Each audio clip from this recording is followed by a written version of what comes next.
mbokki xariti internet yi ñuy seetaan ñu ngi leen di nuyu fii ci Bitim Réew TV di dellu si ak yéen ci seen émission dimanche politique. Comme ni mu koy faral di waxee dimanche politique émission boo xam ni mi ngi waxtaanee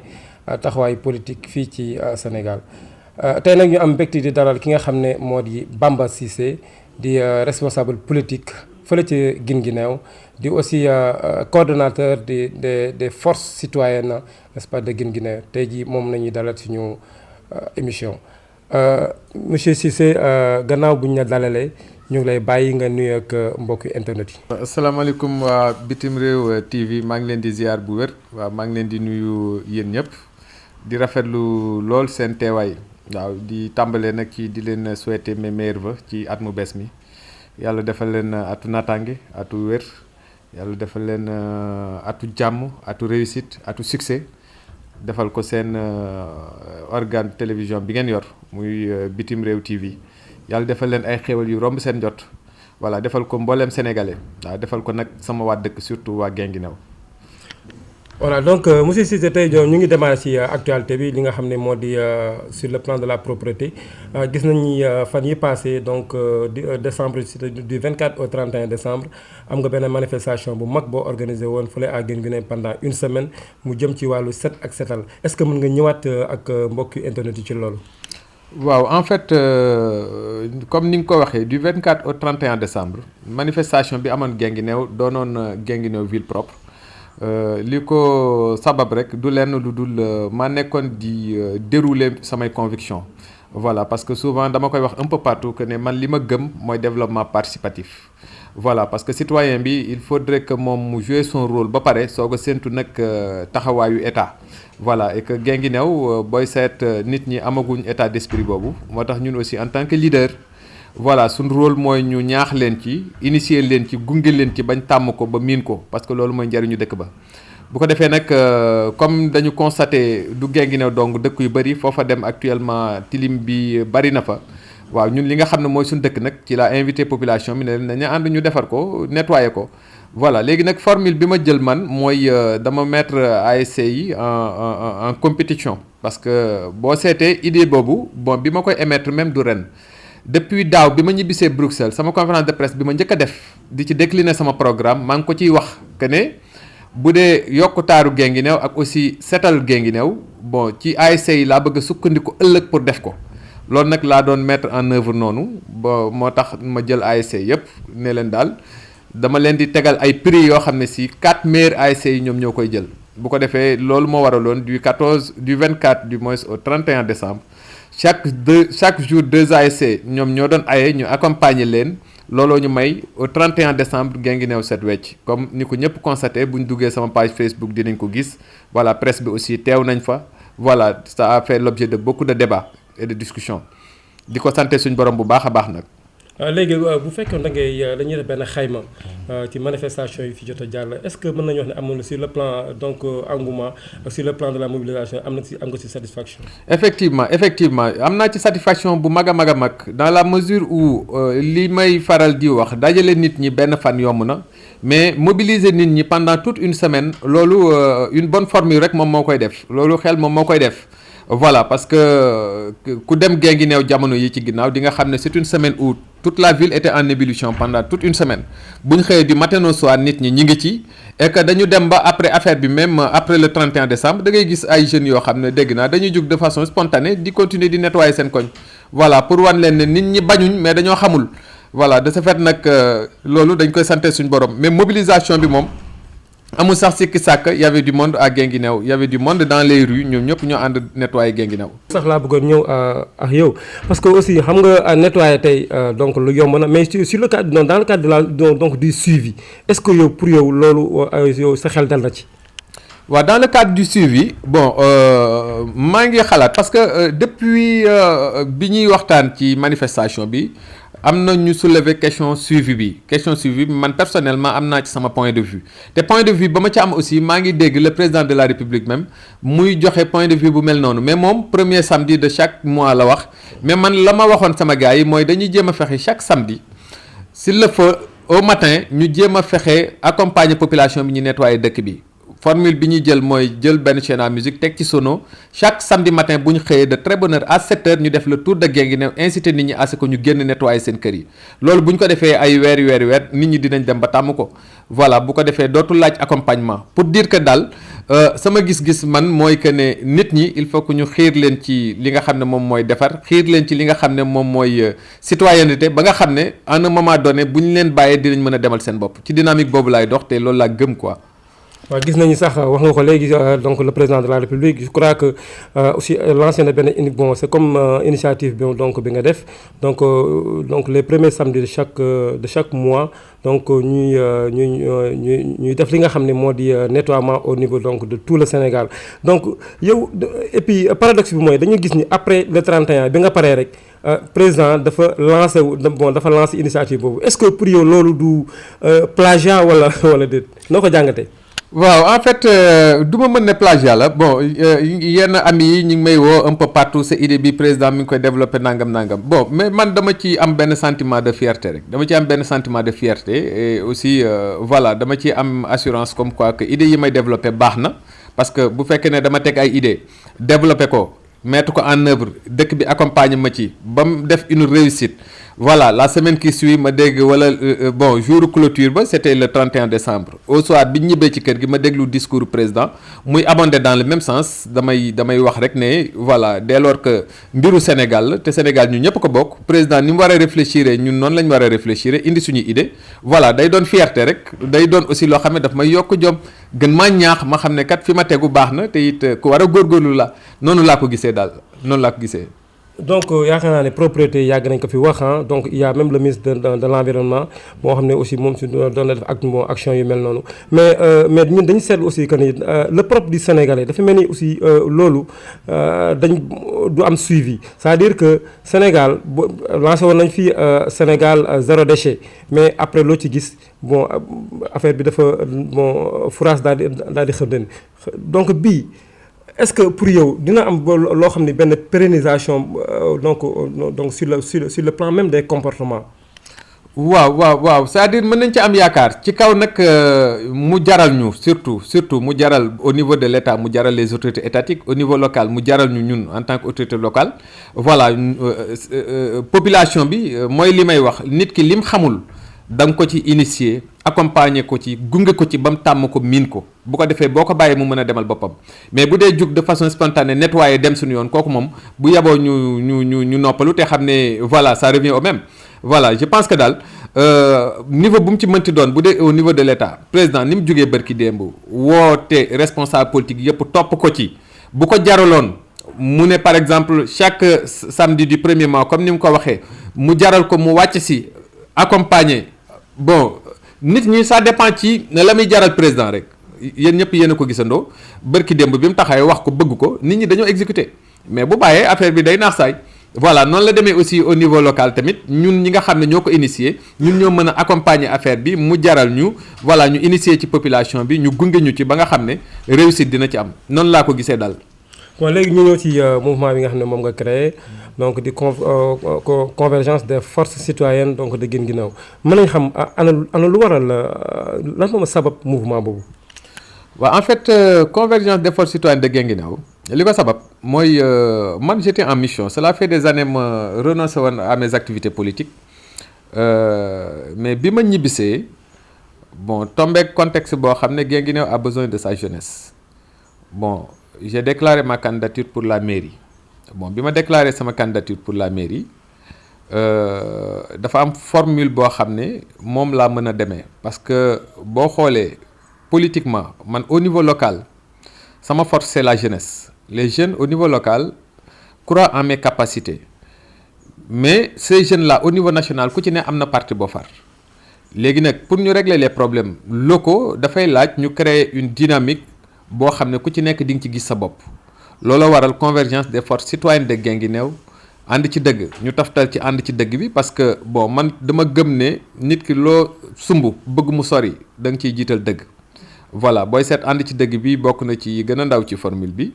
voilà mais moo ci ëpp solo parce que dëgg moom lum lalul rek du dem waaw comme li Aly Mbaye Nder di woy naan jàmm du am fu dëgg amut voilà moo tax ma gëm ne bu fekkee ne ànd naa ak samay mbokk samay dëkkandoo samay frère samay sœur ak samay yaay ak samay papa ak nijaay ak yooyu yëpp te ci ànd bi ñu lal ko ci dëgg fi ñu bëgg a jëmale Guinguinéo dinañ ko fa jëmale bu soobee yàlla te maa ngi ci am yaakaar bu baax a baax a baax parce que boobu ba léegi fléchiruñ benn yoon ci suñuy principe liñ gëmoon ñu ngi koy gëm ba léegi la nekkoon suñu xel mi ngi ci ba léegi mooy que ne nañ jël suñu acte yëpp ñu inscrire ko ci dëgg pour buñ bëggee génne suñu dëkk ci situation bi mu ne. bon léegi à part seen activité donc sur le plan environnemental yi ngeen yéen def aussi yan aussi yeneen activités yi nga xam ne mouvement bi def na ko. waaw parce que bu weesoo activité côté environnemental bi donc à l'occasion dina annoncer la naissance à Guinguinéo d'un autre mouvement de soutien à Bamba Cissé qu'on appelle le mouvement Bamba Wóor ay jeunes de Guinguinéo ñoom ñoo ko constitué bon ñoom ñoo ko mettre sur pied di ko dérouler seen coordonnateur mi ngi tudd Lamine Dieye booy xool ci wàllu nawetaan yi Oscar des vacances ça fait des années yoo xam ne Oscar des vacances Guinguinéo existé tul woon presque parce que kenn daawul ñëw parce que amul woon enjeu mais boo xoolee ren ñoom bi nga xamee ne seen mouvement boobu judd na ñoom ñoo jël en charge Oscar des vacances yi mu doon Oscar des vacances yoo xam ne bi Guinguinéo nekkee Guinguinéo ba léegi Oscar des vacances yu mel noonu mos fa am nga Oscar des vacances yoo xam ne nit ñi ba 6 heures du matin dafay fekk xale yu ñuy fecc ak woy loolu mos am Guinguinéo voilà ça mobilise tous les jeunes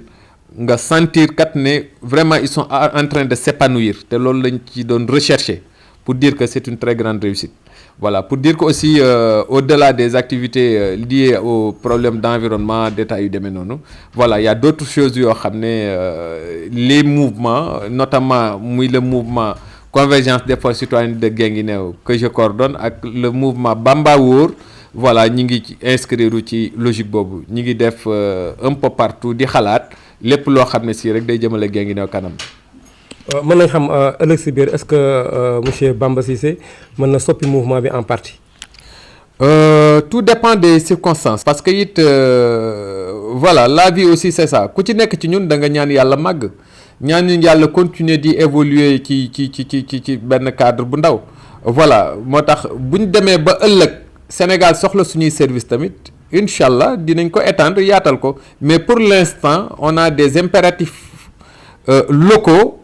qu'on est en train de gérer loolu moo waral suñu activité yëpp ñu ngi inscrire au niveau local.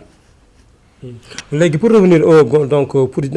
yaakaar naa defal nga ñu genèse mouvement bi bon mais yow politicien nga alors que yaa ngi woon parti bi ñu naan le PDS du maître Abdoulaye Wade tey nga ñëw créer ce mouvement yow la moom la jotaleeg waa PDS ba tey ji nga wan leen ginnaaw. waaw en fait jote mënu mën a jote bon c'est juste que nit ku ne da nga am benn parcours booy dox.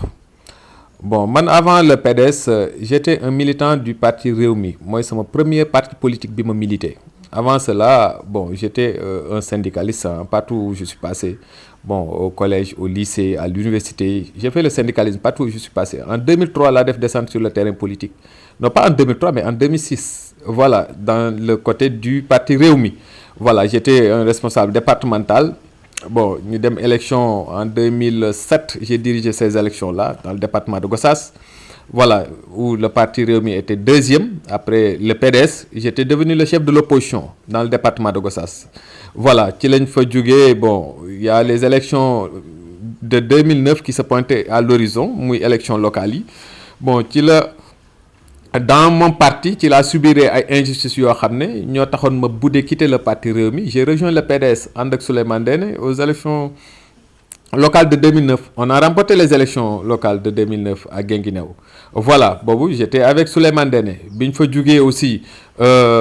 il y avait les élections de 2012 qui étaient là bon j'ai soutenu aussi j'ai partagé avec Souleymane Ndéné bon jàppale ko ci lu bari ba après ni régime bi daanoo man après ci laa fi jugee dem à l'étranger en mission bi ma ñibbisee il y a un autre contexte maintenant parce que ci diggante bi il y a Souleymane Ndéné qui a mis sur pied son parti bon ma jàppale ko ci bu baax a baax mais maintenant dama egsi à une situation où nous avons des problèmes locaux à gérer te nag man dama bëgg Guinguinéo képp ku ma xam Guinguinéo nga ma xamal voilà tey bu ma Guinguinéo soxlaa je pense que damay renoncer ci lépp nag pour concentrer wu ci Guinguinéo loolu waral ma wàcc si daal di suspendre toutes mes activités au niveau national pour concentrer sama temps concentrer samay forces au niveau local looloo waral la naissance du mouvement convergence des forces citoyennes de Guinguinéo ma ànd ci nag ak ay doomu Guinguinéo yi nga xam ne Guinguinéo rek lañ gëm te bëgg son développement. waaw mën nañu wax ne bon ki nga xam ne moo di Souleymane Ndéné sa xarit bon demoon ngeen benn moment aussi ngeen xaw a ñaasante demoon sax ba lâché benn mot benn phrase mu ne je n'ai pas les hommes de mes ambitions foofu bi nga déggee wax jooju yow naka la def.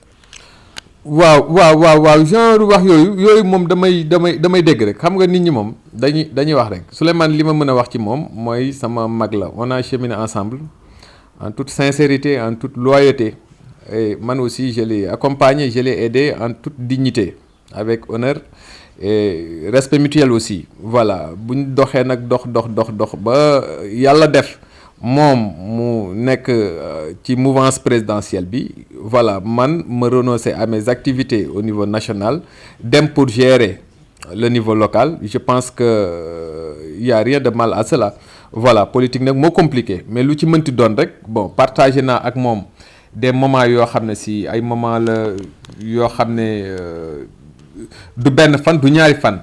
voilà bëri na luñ partagé et je pense que ni ma koy sàmmee la koy sàmmee pour dire que daal mag la ci man may rakk ci moom et que dara ñaaw fi ba fii ñu toll daal. mais mën nañu wax ni bon compagnonnage bi ngeen ànd noonu regretté woo ci dara amoo ci lan dara lu ciy rëccu. non regretté wu ma ci dara dans la vie moom man du ma def lenn di ko regretté. waaw sincèrement du ma def lenn du ko regretter parce que loo mën di def rek soit di nga ci jëlee wala nga jànge ci waaw man noonu laa gisee quoi waaw ànd bi ma ànd ak moom nag bon jàng naa ci wetam lu bari bon xam naa lu bari ndax sama ànd ak moom et que c'est ça aussi la vie moom it am na fu mu jaar ba egsi fii mu egsi ku ci nekk ak sa parcours voilà noonu laa gisee affaire bi quoi. waaw Maître Bamba donc Bamba Cissé léegi yow sa mouvement bi est-ce que parce que fii gis nañ fi ay mouvement yu bëri yoo xam ne vraiment ñu ngi poussé comme des champignons yow sa mouvement bi est-ce que c'est pas un mouvement de trop yaakaaroo loolu. waaw je ne pense pas que mu nekk un mouvement de trop dès lors que waa Guinguinéo ñu ngi gis njariñ bi am na ci ay mouvement yoo xam ne moom comme ni ngeen ko waxee turu mouvement la rek yaa ngi dégg mais mouvement bu ne dafay identifier wu à son leader yaa ngi dégg voilà man képp ku ma xam-xam ne voilà moi je ne renonce jamais voilà te it képp ku ma xam-xam ne du ma defantu. waaw def rek laay def kat la tu vois du ma defantu te it du ma renoncer man noonu la ma suñu borom bindee voilà lépp lu may entamé xanaa ma bañ ko entamé mais lu ma entamé dina dem bu soobee yàlla lu ma ci mën dinaa ko def pour mu dem waaw loolu nag question de personne la suñu borom moom noonu la ma bindee waaw moo tax ma am yaakaar ne sama bos warta mën a bokk ak ñeneen ñi voilà te it yàgg bawul dara nañ observer après bon on verra bien. bon yow gis nañ ni bon yow amoo benn responsabilité donc au niveau de Guinguinéo alors que benn maire mi fa muy madame Daba Diouf boo xam ne moom mooy donc maire Guinguinéo donc mais yow dañuy gis ni jeunes yi pour la plupart yow nañ gën a am benn affection que moom lan moo waral loolu yow da ngay xeex Daba Diouf wala yow Daba Diouf lan la représenté ci yow. non loin de là Daba Diouf sama bàjjan la Daba Diouf sama bàjjan la ndax sama xaritu papa la woon benn bakkan. bon parce que tolloon nañ ay jamono même politiquement bu nekkuloon en phase sama papa dama doon sentir ne daawul nekk à l'aise boo gisee en 2013 bon bi ma déclaré sama candidature pour la mairie moom aussi il avait déclaré sa candidature sama papa bokk na ci ñi tax man ma renoncer dem tukki parce qu'il m'a dit boobu voilà sa bàjjan la dama bëgg ngay bàyyi xel loolu voilà sama papa nag maak moom souvent yu ci bari daf ma daan junj rek. ba pare mu jóge ci moom Daba Diouf aussi nekk yaay ci man ndax sama xaritu tante la woon sama tante boo xam ne mook sama yaay ñoo bokk ndey ak baay moo xaritu benn bakkanam la woon ba pare doomam aussi di taawam di Abi Diop doon sama xaritu benn bakkan tamit xam nga kon kooku moom xeex mënu fa am waaw mu ngoog yàlla daf ñu boole nag ñu di ay acteurs politiques ñu ñaar ñëpp ci Guinguinéo voilà mais lu mu ci mënti doon rek moom am na lu muy sàmm man ma di ko sàmm yàlla boole ñu ci ay point mooy mu bëgg Guinguinéo lool ba Guinguinéo jaral ko mu sacrifier toute sa vie pour Guinguinéo man it ma nekk ci yoon woowu voilà loolu moo tax ma am yaakaar ci ne jàmm rek am sama digganteeg moom waaw ndax ñoo bokk liñ bëgg ñoo bokk fi ñu jëm waaw. Bamba Cissé maire de Guinguinéo est-ce que c'est possible. bien possible loolu laa gëm incha allah dafay am bu soobee yàlla maire de Guinguinéo moom kooku moom amul xaar ma dem te ñëw. waaw loolu laa gëm quoi waaw loolu laa gëm waaw. donc loolu mooy waral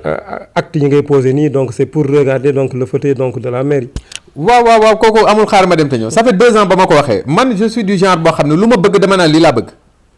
man nekkuma ci ay calcul ak ay jeu ak détails yu demee noonu lu ma bëgguma ko lu ma lijjantiwuma ko nit ñi fu ci nekk y a des postes yoo xam ne ñi ñu ngi daw wuti ko ñii ñi ngi bëgg a doon ay député ñii ñi ngi bëgg a doon ay président conseil départemental mais yooyu yëpp soxalu ma bis bu ma soxalee nag ñu xam ne soxal na ma mais ba fii ñu toll daal mairie bee ma soxal te incha allah fa laa jëm waaw leneen bis bu ma soxalee ñu xam ne leneen soxal na ma te it damay jug dox jëm fa da ngay dégg parfois nit ñi naan ay voilà ku ñu xam foo jëm doo àgg mais je leur dis que ku ñu xamul foo jëm lu ñu lay gunge nañ bàyyi yooyu man la ma gëm mooy mairie Guinguinéo bee laa soxla pour defar Guinguinéo te incha allah dinaa ci jot. mais xam nga aussi wolof dafa ne cin bu naree neex bu baxee xeeñ yow est-ce que yow yan acte nga commencé poser nii pour que yow yi nga wax nii optimisme bi nga am nii si donc pour diriger donc la maire de Guinguinéo am sur le plan de la jeunesse ou bien sur le plan social yan acte yow nga poser actuellement. bon xam nga man fi may sukkandi samay conviction dafa bari bon benn mooy tey ñi nga xam ne ñoom ñooy taxaw ne dañoo bëgg mairie Guinguinéo boo leen jëlee benn par benn un à un ñi taxaw ñëpp ne dañoo bëgg maa leen gën profil sur tous les plans nag parcours bi ma defuñ ko sur le plan syndical sur le plan politique ñaar maa leen ëpp aptitude pour gérer une municipalité du benn moi je suis un cadre du trésor yaa ngi dégg sama jàng yëpp budget la yaa ngi dégg te gérer une commune c'est gérer un budget weesu loolu bu dee relation ëppuñ ma ko pendant toutes les années yi ma def à l'étranger ay relation laa doon wut pour ëllëg bu Guinguinéo tegoo samay loxo voilà bu dee xam Guinguinéo aussi maa leen gën a xam Guinguinéo parce que j'ai passé toute mon enfance à Guinguinéo waaw toute ma vie presque même amul luy xew Guinguinéo te du ma ko yëg parfois mbir xew Guinguinéo sax ma ñëkk ko yëg waa Guinguinéo kon ña fay xëccu ñëpp ne dañoo bëgg dëkk bi je suis mieux loti que ñoom pour diriger Guinguinéo te waa Guinguinéo yëpp xam nañ loolu quand même soit ñii dañ koy nangu ñii bañ ko nangu parce que politique loolu la ñii dañuy ànd ak yow ñii duñu ànd ak yow ñenn ñi pour des raisons yoo xam ne ñoom ñoo xam est-ce yaa ngi dégg mais ku ciy wax objectivement xam nga ne j'ai le meilleur profil te je pense que maa ngi déroulé parce que Guinguinéo ñun ñëpp a ko bokk ku ci ne da ngay wuti rek nit ñi ñooy fal voilà loolu laa gëm quoi. mais ba léegi tontoo ko sama laaj dama ne yan acte actuellement nga posé parce que aussi xam nga nee nañ dëkk si dëkk bi dafa dëkk bi moo ko gën te yow aussi aujourd'hui vous n'êtes pas dans les affaires mais aussi peut-être que yow sa loxo war na mën a vraiment donc comme yàlla may na la macha allah teraanga aussi yow war nga delloo donc la jeunesse njukkal wala la population de Guinguinéo njukkal ci fànn boobu lan nga ci jot a def. bu ma la waxee man j'ai sacrifié presque toute ma vie pour Guinguinéo. li ma def Guinguinéo mënuma toog di ko wax parce que souvent damay koy faral di wax gars yi que ne man mënuma bokk ak yeneen acteurs politiques yi di ñuy doxee parce que di nga ci gis acteurs politiques yoo xam ne bu ñu jëndee benn imprimante sax fu ne ñu wane ko fa sur Facebook ak un peu partout jënd nañ imprimante def nañ lii ak lii mais man bu ma jëndee tey par exemple benn kii dugal ko Guinguinéo dafa mel ni borom kër bu jënd télé ñëw dugal ci këram ba pare woo àdduna bi yëpp ne leen ñëw leen filmer jënd naa télé tu vois la ma def Guinguinéo bari na yaa ngi dégg bu fa nit maye imprimante presque école Guinguinéo yu ci ëpp may naa leen ay imprimante te mosoo toog dégg ko fenn la may xëy di gérer ci Guinguinéo ci ay problème kenn mënu la ko wax bu dee des bourses d'études li ma ciy maye kenn mënu la ko wax bari na jël naa sama salaire bi may nekk en Europe jël naa sama salaire lëm jëndal ko waa Guinguinéo benn échographie boo xam ne si dañ ma wax ne ma échographie amul ci hôpital ba femmes yi pour ñu def échographie dañuy dem ba Kaolack fa lañ koy defee ji à 25 kilomètres weer boobu sama salaire laa jël dem jëndal leen ko échographie teg ko ci conteneur mu ñëw Guinguinéo pour dire que côté boobu li ma mën a wax ci li ma def Guinguinéo bari na trop waaw. bon maintenant sur le plan sportif par exemple ou bien au niveau des mouvements n'est-ce pas associatifs également est-ce que aussi yaa ngi leen di parfois di bàyyi xel. waaw parce que li ma ci doon ay parrain bari na te parrainage yooyu yëpp may accepter aussi c'est tant de sacrifice yooyu def tant de dépenses yooyu jël en charge yaa ngi dégg loolu lépp c'est pour participer à l'épanouissement de la jeunesse notamment dans tous les domaines le sport l'éducation côté yëpp lu ma ci mën maa ngi koy def te waa Guinguinéo xam nañ loolu waaw waa Guinguinéo xam nañ loolu. bon Bamba sur le plan donc professionnel également yaa ngi jiite syndicat bi nga xam ne moom la ñuy wax le syndicat unique des travailleurs du trésor donc bu nekk fii ci réew mi foofu est-ce que confiance bi la ban xeetu def nga def ba nit ñi nga xam ne mooy say naatango. waaw xam nga jamono day dox et que nit ñi dañuy fàtte ne monde bi ñu toll y a une crise des valeurs. dañoo dem ba nit ñi wóolutuñ kenn bon sur tous les plans nag boo demee ci politique bi acteurs politiques yi nit ñi wóolatuñ leen boo demee ci liggéey bi bon notamment syndicalisme bi fépp foo xam ne ay nit dañ fay daje ñu ci bari wóolatuñ leen ndax ay question comportement ak détails yu demee noonu mais souvent damay wax ne fa ndox daan taa boo fa demee ba léegi fekk fa tepp-tepp waaw ñi doon gëm dara ñi ngi gëm dara ba léegi bon te day am des choses yoo xam ne question de deret la bon man tey am na loo xam ne bu ma ko bëggoon a doxee wala ma bëgg koo mel mënu ma ko doxee ndax fa ma bokk la voilà au sein du trésor nag bon samay morom ñoo am ci man confiance amaana sama démarche moo leen doy xam ne aussi homme de conviction la xam ne du ma quelqu'un boo xam ne damay jaay sama ngor wala it damay jël intérêt général di ko weccoo ak un intérêt particulier amaana looloo waral ñu am ci man confiance ba porté ma fi ñu ma porté voilà ma di ko sante suñ borom bu baax nag te it mu di ñaax ci man ma war a góorgóorlu ba nga xam ne yaakaar googu ñu am ci man bañ a tas daal incha allah lu ma mën dinaa ko def bu soobee yàlla. est-ce que méttiwul pour yow ngay jéem a boole ñaari donc activité syndicale ak activité donc professionnelle. waaw c'est très difficile quand même c'est très difficile parce que bon tu es sur beaucoup de fronts à la fois yaa ngi ci politique bi activité yooyu rek dafa doy activité syndicale yi nekk ci wet gi liggéey bi nekk ci wet gi le social nekk ci wet gi y a tellement de choses yoo xam ne si parfois voilà tu es complètement débordé mais nag aussi yooyu yëpp responsabilité la suñ borom moom mooy doxee noonu ay mbiram voilà bu la joxee mbir da nga koy assumer rek li nga ci war a def nga def ko ci c'est temps de sacrifice nag voilà mais après bon da ngay xam ne bon question de destin la après li ci des amul problème quoi yàlla baax na. ñu leen di fàttali yéen a ngi seetaan seen émission dimanche politique fii ci Bitim Réew TV tey suñu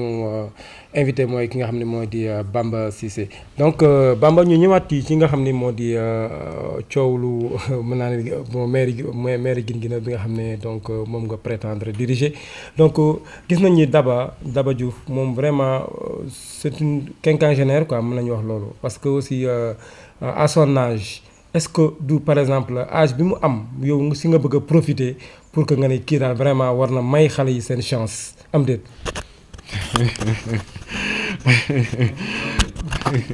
en tout cas bu leen ma jaxase ak sama bàjjen moom bu leen ma jaxase ak moom ñun dañu ñëw rek pour eggale ay mbébétam ci Guinguinéo waaw dañ ko xam yéenam ci Guinguinéo ak aussi li ko Guinguinéo jaral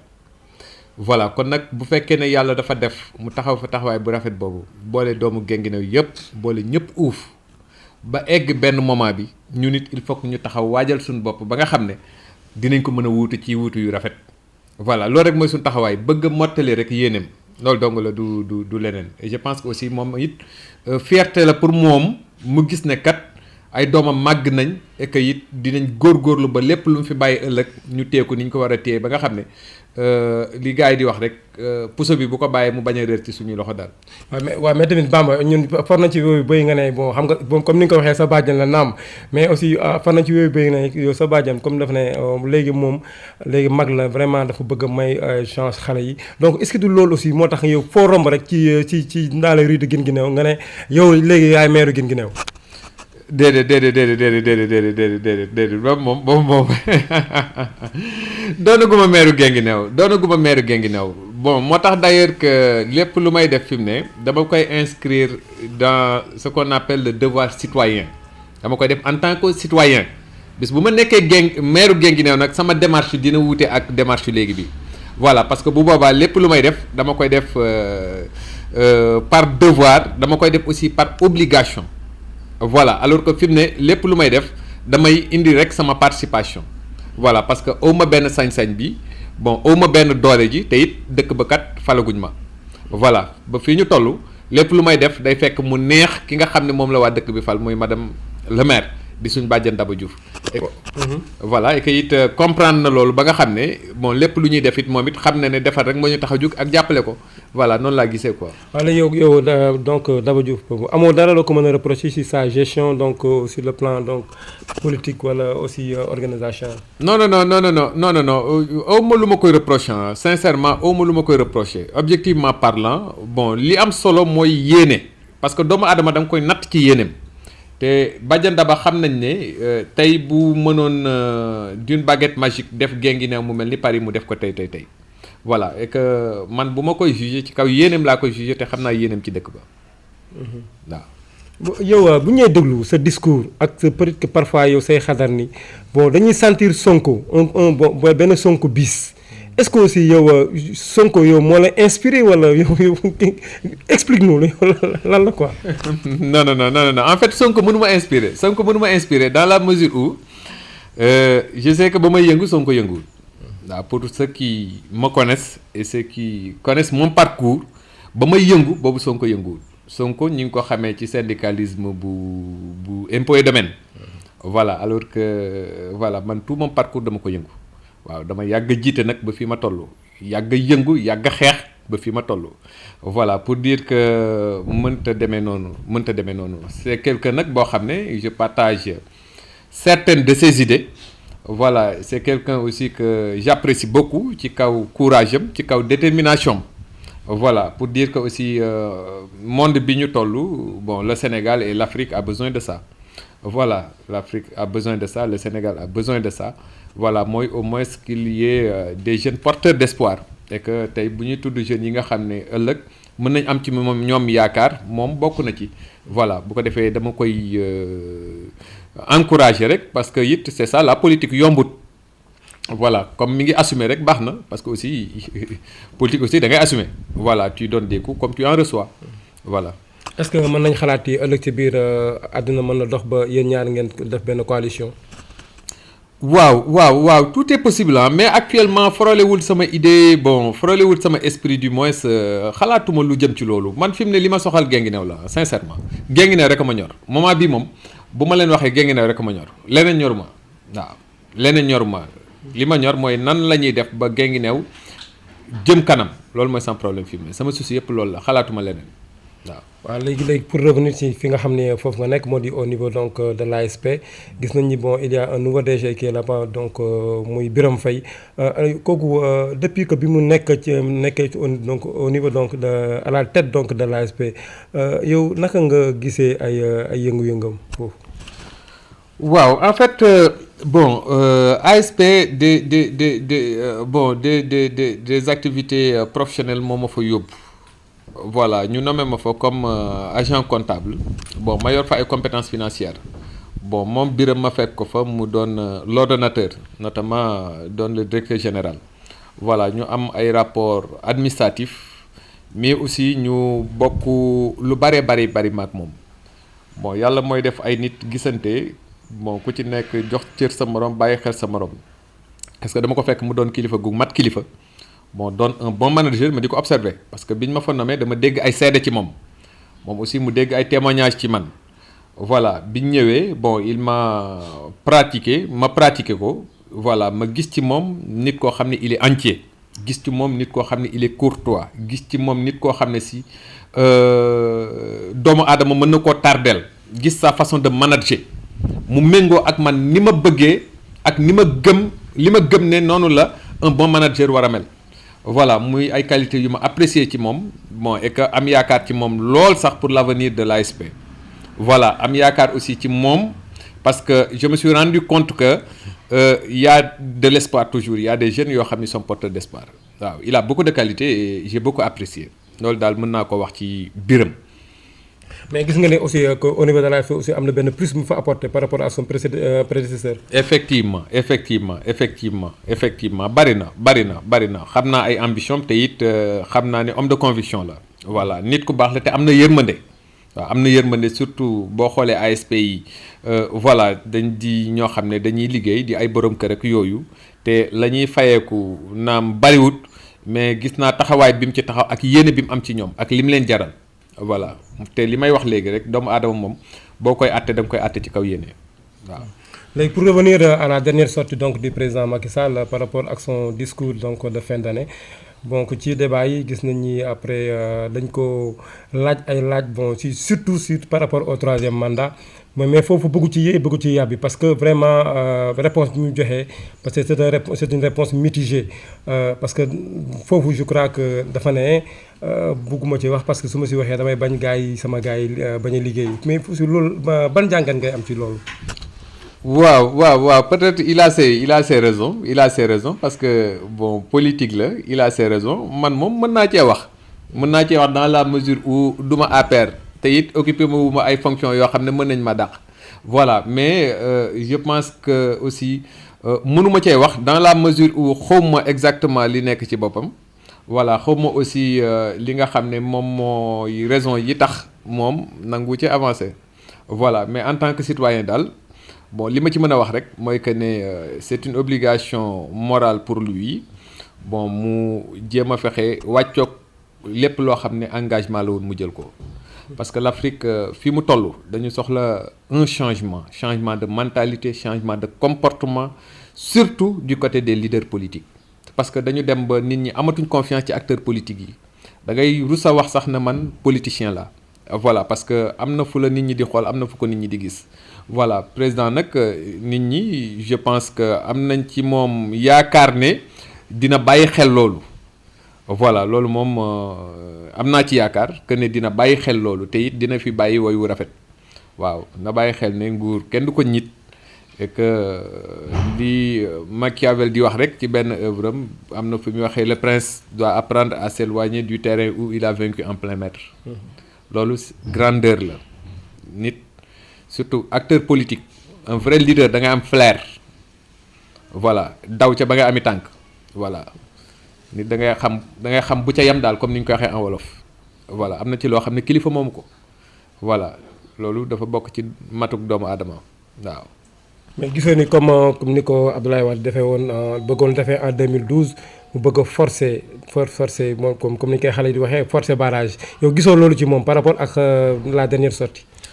waaw non bon dernière sortie bi mënuma cee wax lu bari mais ni ma gisee démarche am bon ni ma gisee aussi la politique comme ça se fait en Afrique au Sénégal aussi ni ma gisee la mentalité de nos dirigeants aussi bon bu ko defee ëllëg it du ma bett parce que dafa mel ni pouvoir moo am lu mu àndal mën nga bañ a am yenn intention yi mais day mel ni daal buñ la ko dénkee moom da ngay soppeeku doon beneen nit bu ko defee du ma bett mais sincèrement képp ku di mbokkam ak képp ku di jegeñaaleem li gën mooy nga conseiller ko mu bañ a sori ci loolu waaw parce que it Ablaye Wade dafa doy exemple voilà parce que Wade il pouvait sortir par la grande porte voilà mais mooy li may wax rek pouvoir moo yéeme da ngay dem ba nit ñi nekk de loin li ñuy gis ak yow mi nekk ci biir li ngay gis du benn voilà mais je pense que Macky a assez d'exemples yoo xam ne bu xoolee ci ñoom rek du ci sori waaw ils ont tendance nag parfois à oublier que peuple bi mi ngi fi ils ont tendance aussi à minimiser l'état d'esprit du peuple voilà loolu noonu lay demee souvent ba luy mën di am di leen bett mais je pense que daal il y a assez d'exemples yoo xam ne bu ci xoolee rek dina tax mu renoncer à ces genres de pratiques là. voilà Bamba Cissé yow en tant que acteur politique et aussi en tant que citoyen yow noo gisee situation dëkk bi fi mu toll nii avec la cherté de la vie te bon tey ñu ngi wax avec l'augmentation donc des factures d'électricité ñu ngi wax également donc le changement de monnaie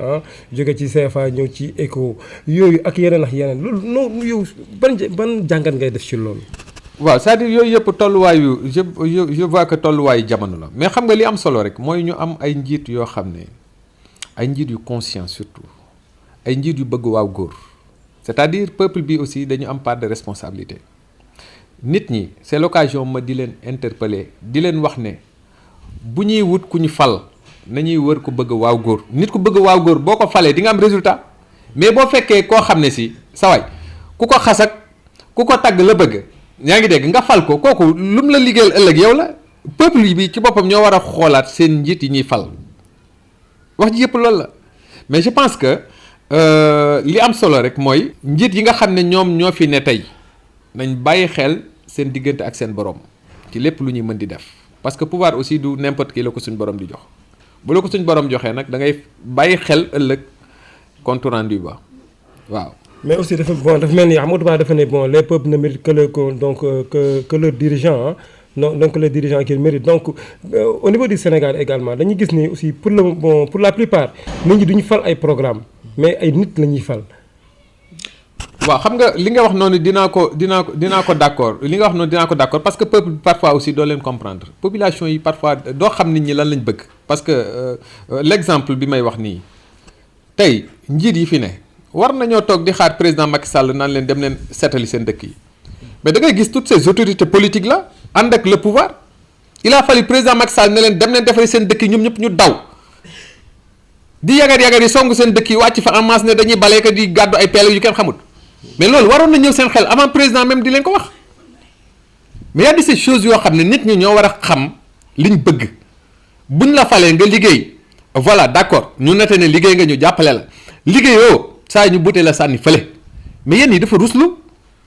des maires un peu partout ñi ngi fii ci Sénégal di pulluler des autorités di pulluler mais il a fallu président ne leen dem leen nettoyer seen dëkk yi ñu soog a dem nettoyer ji ko dëkk yoo xam ne ñoom ñooy administrateurs yi yaa ngi dégg ñoom ñoo fa ne ñoom ñooy jiite dëkk yi kooku waruñu woon a xaar président naan leen dem leen nettoyer seen dëkk yi ñi di ko def mais loolu pour la plupart donc je crois que loolu bettul kenn parce que même les ministres aussi parfois même dans leur sortie à chaque fois bu ñuy wax rek ñu naan dañuy wax selon la volonté du président c'est comme si ñoom aussi amuñu vision aussi est-ce que aussi régime bi ñu nekk aussi moo waral loolu parce que c'est le président qui donne les lignes de conduite moom mooy diriger dafa mel ni moom aussi moom mooy la conscience directrice. mooy li may wax parfois on n'est pas dirigé par des leaders. De vrais leaders dañu war a taxaw di anticiper sur les problèmes de la société sur les problèmes de leur communauté di xool li ñu war a def ñi di ko def sans pour autant ñi di ci xaar kenn comme ñun ñi nga xam ne amuñu responsabilité ñun ñoo jug di anticiper ci suñuy localité di xool localité yi ya fa manqué ñu di ko def asamaan ñoom ñi am ndombal tànk il faudrait que nit ñi ñoom ñoo war a xool ñi nga xam ne ñoom la ñuy fal ñi nga xam ne ñoom la ñuy jox responsabilité président de la république aussi am na ci part de responsabilité. parce que part de responsabilité bi weesuwut tey moom bu demee bay fal mu xool gaa yi mi fal ñan la mais des personnes yoo xam ne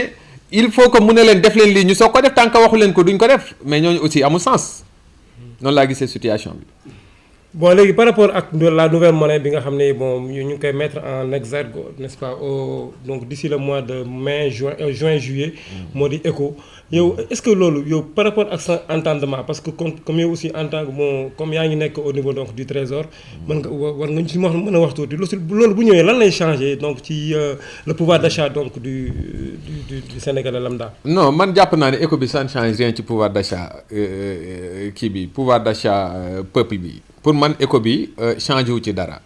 bon version yi bari na ñenn ñi ils disent que ECO bi c'est une autre façon de déjouer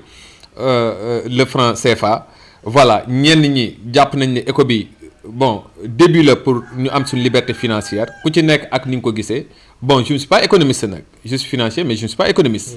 bon mais man personnellement je me dis que tous les moyens sont bons pour que ñu am suñ autonomie sur tous les plans nag autonomie financière autonomie de gestion sur tous les plans par rapport ak l'Occident parce que dafa jeex on vit dans un autre monde la liberté nag a un prix il faudrait que aussi mu jaral ñu di saluer au passage ñu mel ni nos activistes ay Guy Marius Sagna ñu mel ni bari nañ ci dëkk bi des gens yoo xam ne ils se sacrifient pour la liberté ils se sacrifient pour l'indépendance parce que coolee fi nekk mais ba moment bii ñuy wax indépendance amuñ ko il faut qu'on l'accepte parce que indépendance dafay feeñ dans tous nos actes dafay feeñ ci lépp lu ñuy def bu ko defee nag bon ñun dañuy xam rek ne nous avons une lourde responsabilité nous de cette génération parce que moom la ñuy wax rek génération boo gis am na wareef soit dañuy wàcc ak suñu wareef wala ñu defayir rek mais am naa yaakaar ne ñun suñu génération dinañ indi changement ci réew mi bu soobee yàlla waaw question de temps la mais am naa ci yaakaar gëm naa ko parce que bon je sens parfois que au moins il y a des porteurs d'espoir il y a des personnes yoo xam ne ils ont des idées yoo xam ne ëllëg bu ñu ko mettre en pratique dina non seulement affranchir l'Afrique mais aussi dina yóbbu Afrique foo xam ne si yaakaaruñ ko woon. yow léegi lan moo say commentaire ci parfois yenn suspension yi ñuy suspendre les médias donc privés wala aussi di leen tëj bon le dernier en date c'était donc ak Sen TV bi nga xam ne bon suspendre nañ ko pour une semaine par la CNRA donc loolu est-ce que du recul de démocratie pour yow. waaw xam nga restriction de liberté moom man bëgguma ko et je le fustige partout où ça se trouve et d'où ça vient man lu ma yàgg di wax la restriction de liberté moom vraiment àndut ak démocratie benn yoon bu ko defee nag il faudrait que aussi autorités yi di bàyyi xel loolu di xam ne démocratie bi nga xam ne am nañ ko muy acquis biñ ci am bon c'est la somme de beaucoup de sacrifices yoo xam ne suñuy kilifa suñuy maam dañ ko xeex di ko ñafe ba ñu egsi ci ñun ñu war ko jariñoo voilà de ce fait ñoom nañuy bàyyi xel ci loolu je pense que démocratie bi nga xam ne am nañ ko mu néew mu bari ñoom luñ ci yokkul waruñ ko wàññi voilà la constitution moo consacré le droit de manifester bon je pense que nañ bàyyi nit ñi bu ñu amee lu leen metti ñu mën ko matal nañ bàyyi nit ñi aussi ñuy am sañ-sañ di joxe seen idée parce que nit ki loo ko restreindre wala loo ko privé ci liberté am idée moom waroo ko mën a kii daal mën a entraver quoi. léegi yow Bamba la ma sa xalaat ci li nga xam ne moo di train express régional bi nga xam ne ñu ngi annoncé woon donc son démarrage depuis le 1er janvier donc bi passé boobu ba léegi donc le train tarde à démarrer donc pour yow ban gis-gis nga ci am. waaw xam nga en fait man problème bi may am rek mooy souvent suñ autorités yi seen lépp li ñuy def dañ koy teg ci politique alors que politique bu bari baaxul politique bu bari moo waral tey yenn yi di leen rattraper mais Macky Sall il était bien parti tey bu fekkoon ne actam yëpp da koy def ci bëgg a def résultat je pense que du sonn mais bu fekkee ne lépp lu mu def rek da koy bëgg a politiser tey bu fekkee ne faay da ci am rek dafay dem en sa défaveur il faudrait aussi que mu nangu loolu voilà mais nit ñi mënoon naa fexe ba nga xam ne buñ koy àtte dañ koy àtte ci ay intention voilà ak ay ambition plutôt que ñu di ko àtte ci état yi kii bokk nu mu tuuti li ñuy constaté nii sur le tas. mais aussi avec tant de milliards qu'on a dépensé sur donc ci terre bi. terre bi nga xam ne de Dakar c'est seulement de Dakar à Diamniadio est-ce que jaroon na ko est-ce que par exemple priorité nekkul woon feneen. waaw loolu moom c'est discutable loolu moom c'est discutable ku ci ne ak la nga xam ne moom nga jàpp ne mooy priorité loolu moom c'est discutable moo tax bëgguma di prononcer wu ci yu demee noonu quoi parce que la may jàpp ak amaana moom président Macky la mu jàpp ne mooy ay priorité amaana du benn voilà man nag en tant que citoyen am naa sama gis-gis. voilà am naa sama gis-gisu bopp gis-gisu citoyen et que man je sais que bu doon man maa nekk à sa place tey c'est tant de milliards moom avant ma koy def ci terre bi je préférais def ko ci yeneeni secteurs yoo xam ne ay secteurs vitaux la waaw ku nekk nag ak sa conception peut-être aussi mu am ci de ces réalités yu mu xam yoo xam ne man xawma ko ci moo tax par prudence damay émettre ay réserves ci bépp commentaire boo xam ne dama koy def sur yenn actes yi nga xam ne état da koy poser. voilà léegi pour terminer donc pour revenir ci sa mouvement bi ak si say perspectives. mën nañ xam tey lan moo doon si nga xam ne mooy say projets yi nekk ci sa kanam. samay projet daal weesuwut. teg loxo ngin gi neew. waaw samay projet weesuwut teg loxo ngin gi neew def fa lu fa doomu aadama mus ta def man loolu laa gëm je veux prouver aux citoyens de Guinguinéo et aux Sénégalais que c'est bien possible te inch'Allah je vais prouver samay projet daal weesu loolu. mais yow Bamba dafa mel ne yow da nga wóolu sa bopp parce que dafa mel ne yow déjà yow tu es dans votre peau de mère parce que aussi comme ni ñu koy waxee dem ci làmb ji di bàkku jóge ci làmb ji di bàkku moo ko woon yow la moo tax nga am benn confiance bi boo xam ne da lay wóor ni peut-être que yow maire bi war na mën a tegu say loxo. non du question de wóolu sa du question de wóolu sa bopp sax wala question de confiance wala détails yi demee noonu mais man moom mooy li ma la wax man du ma defantu lu ma gëm dama koy def li am suba suñ borom a ko xam kii doon maire Guinguinéo suñ borom a ko xam mais man je me dis que je serai maire Guinguinéo jusqu'à ce que Dieu me prouve le contraire man noonu lay fonctionner bu fekkee damay dem élection ba pare toog naan ay nangam ak du ma dem ak nangam kooku jarul may dem. man noonu laa mujj di fonctionner bu ma la xee ne gis nga ba ma jógee di defi concours ENAM ba ma jógee di def concours ENAM biñ ne concours bi ubbi na ci laa lem samay bagage teg na le gars yi di xëy di jàngi ma leen man ren ENAM laa jëm man noonu laay fonctionner lu ma gëm naa ko lu ma gëmul nag nit mënuma cee dugal bis bu ma weesoo mairie Guinguinéo it bëgg leneen jug pour jëm ci conseil départemental ba tout le monde saura que ci conseil départemental bi laa jëm man noonu laay doxee quoi c'est ma nature voilà. donc par rapport ak élection municipale yi ñuy jëm moom parce que ñu ngi koy profiler donc ci 2020 bi est-ce que yow am nga ci ay gis-gis wala aussi est-ce que am nga ambition pour affronter donc élection yooyu. waaw bon gis-gis bi mooy comme tout sénégalais rek ak tout acteur politique ni ñu ko constaté jàppoon nañ ko jékki-jékki nañ ne renvoyé nañ ko ci kaw ay waxtaan yoo xam ne def nañ ko bon ñun dañuy xaar rek bu jëmee 2030 it dañuy xaar rek xaar lañ mën a te dañuy xaar lu mu laaj ñu def ko bu soobee yàlla yombul nag comme je l'ai dit sur RSI un jour nee naa leen c'est pas facile de se faire une base politique. Bon, une fois que tu te fasses cette base, léegi nga war ko entretenir ba benn moment ñu la kat affaire yi déedéet àggagul da ngeen di yokkaat non c'est compliqué, c'est difficile pour tout acteur politique ou pour tout leader ou pour tout candidat. Voilà, mais voilà, ça s'impose à notre niveau, on le fait. Voilà, y a pas de problème, yàlla baax na. Voilà Bamba, donc ñu ngi àgg suñu waxtu bi nga xam ne foofu la ñu war a yëkkatee suñu jotaay tey la moo say dernier mot. waaw sama dernier mot daal weesu wut di leen jaajëfal d'abord yéen di jaajëfal aussi waa Guinguinéo yëpp ñu xam ne li ma sonal du leen du bëgg Guinguinéo parce que je ne suis pas le seul cadre de Guinguinéo on est nombreux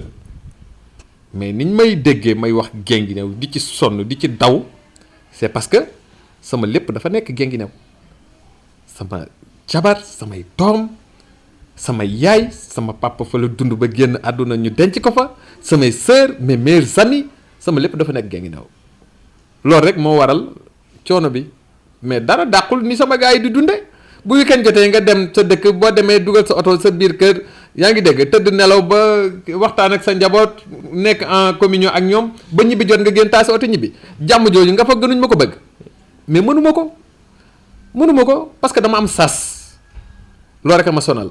mooy bëgguma ëllëg ñu naan dëkk bi doxut ñu naan ana cadre dëkk bi ñi di leen tudd di ma ci boole loolu moo ma sonal voilà bu ko defee nag di leen jaajëfal bu baax a baax yéen ñëpp di leen remercier ci déplacement bi di jaajëfal aussi ñëpp ñi nga xam ne ñi nga ànd ak man ci projet boobu pour Guinguinéo di remercier bu baax aussi autorité Guinguinéo yi notamment suñu bàjjan Daba di rappeler une fois encore que ku bëgg Guinguinéo la voilà te li ñuy def du lenn rek lu dul mottali ay yéeneem ci tànk yooyu lañ taxaw voilà di remercier aussi ñëpp ñi nga xam ne tamit sur le terrain ñi ngi ànd ak ñun ba léegi di ay jeunes di ay mag yoo xam ne ñi ngi ciy jàpp ñii di ñaan luñ mën ñu ngi koy def buñ jugee ñu jug di remercier képp koo xam ne sama nit nga parce que man ñi may yéene Guinguinéo ñu ci ëpp dëkkuñ Guinguinéo mais dañu xam sama amour ci Guinguinéo xam sama attachement ci Guinguinéo les amis me suivent de partout de la Belgique à Dakar un peu partout sur les réseaux sociaux les gens me disent que ñun dañoo ñeewaa Guinguinéo ndax ni nga bëggee Guinguinéo bu ñu amoon ñu ko bëggee noonu suñu dëkk yi day romb fii mais bon loolu lu suñu borom def la suñu borom moo ma juddu la Guinguinéo boole ma Guinguinéo kon je me dis que voilà loolu mbiru suñu borom la man nag damay dox sama wàll rek heure bu ko suñu borom yamalee fii ma xam ne fa la yam mais dinaa dox tant que maa ngi koy mën tant que maa ngi am kàttan bi pour lépp lu ma mën Guinguinéo jëm kanam yaa ngeen jëf. voilà mi ngi noonu donc xarit yi ak mbokk yi nga xam ne ñoo doon suivre li nga xam ne moo di seen émission dimanche politique fii ci Bitim Réew TV donc tey lii lañ leen andiloon donc seen deuxième numéro bi nga xam ne moo di dimanche politique ñu leen jox dig daje ci yeneen ay bés bu soobee yàlla incha allah jaa ngeen jëf.